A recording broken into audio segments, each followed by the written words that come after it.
میں کہنا چاہتا ہوں امریکہ کے لیے بہت بری خبر ہے. اس سے امریکہ کا انفلوئنس کم ہوگا. ملک امریکہ پر اور ویسٹرن نیشنز پر بھروسہ کرنا بند کر دیں گے اور کئی ممالک رشیا اور چائنا کو پریفرنس دیں گے، اپنے پاس ملٹری بیسز دیں گے، ان کا انفلوئنس بڑھے گا. رشیا چائنا کے ویپنز ہتھیاروں کے سیل بڑھیں گے، انفراسٹرکچرل پروجیکٹس ان کو ملیں گے اور لوگ رشیا اور چائنا پر بھروسہ جلدی کریں گے. ملک چائنا اور رشیا پر بھروسہ جلدی کریں گے بنسبت امریکہ کے. السلام علیکم ورحمۃ اللہ وبرکاتہ. اللہ تعالیٰ میرے بھارت، میرے سعودی عرب، میرے فلسطین اور دنیا بھر پر امن و سلامتی، شانتی انتی نازل کرے. میں یہ کہنا چاہتا ہوں کہ امریکہ نے اسرائیل کو سال ہر سال ایک کتے کی طرح استعمال کیا ہے جو الگ الگ ملکوں پر بھونکتا ہے اور ڈراتا ہے ان کو، اور جس کی وجہ سے امریکہ نے مڈل ایسٹ میں اپنا انفلوئنس بنایا اور ویپن سیل سے billions and billions of dollars ہتھیاروں کے سیل سے کمائے اور کئی انفراسٹرکچرل پروجیکٹس، تعمیراتی پروجیکٹس کو حاصل کیا اور اپنے انفلوئنس کو برقرار رکھا.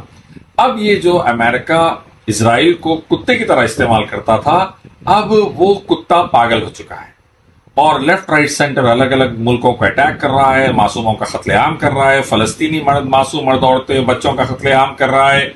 اور یہ چیز میں کہنا چاہتا ہوں امریکہ کے لیے بہت بری خبر ہے. اس سے امریکہ کا انفلوئنس کم ہوگا.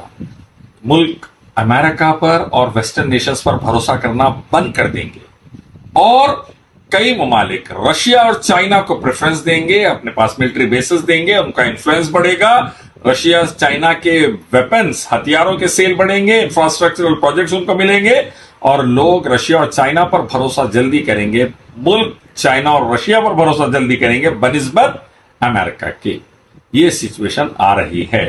ہو سکتا ہے کہ امریکہ یہ پاگل کتے کو جو اسرائیل کے نام پر چل رہا ہے آزاد چھوڑ دے اور وہ پاگل کتا پھر کسی کا بھی شکار بن سکتا ہے آگے چل کر. یہ والی سچویشن بھی آ سکتی ہے، لیکن ابھی جو سچویشن ہے پوری دنیا کے لیے خطرناک اور بربادی والی ہو رہی ہے اسرائیلی زیونسٹ آتنکواد دہشت گردی کی وجہ سے. اسی لیے وقت کی اہم ضرورت ہے. امریکہ اپنے انفلوئنس کو اگر مڈل ایسٹ میں برقرار رکھنا چاہتا ہے تو اسرائیل کو روکے، کنٹین کرے اور یہ درندگی اور آتنکواد جو زیونزم کے نام پہ چل رہا ہے اس کا خاتمہ کرے، اس کو بند کرے. ورنہ آنے والے دنوں میں چائنا اور رشیا کا انفلوئنس بڑھے گا، ان کو ملٹری بیسز ملیں گے اور ان کی ترقی رہے گی. امریکہ اور یورپ ڈیمینشنگ ورلڈ کی طرف، یعنی کہ حالات ان کے لیے ڈاؤن سائڈ رہیں گے اور یہ پالیسی ان کی جو چل رہی ہے اسرائیل کو یوز کرنے کی، وہ ساؤتھ کی طرف جا کر تباہ ہو جائے گی. میں سمجھتا ہوں کہ وقت آ گیا امریکہ زیونسٹ آتنکواد کا ساتھ چھوڑے، اس کو ختم کرے اور دنیا بھر میں امن و سلامتی، شانتی انتی کے لیے کوششوں کو جاری کرے. اور یہ چیز جب پاسبل ہے جب زیونسٹ آتنکواد رکے اور ختم ہو.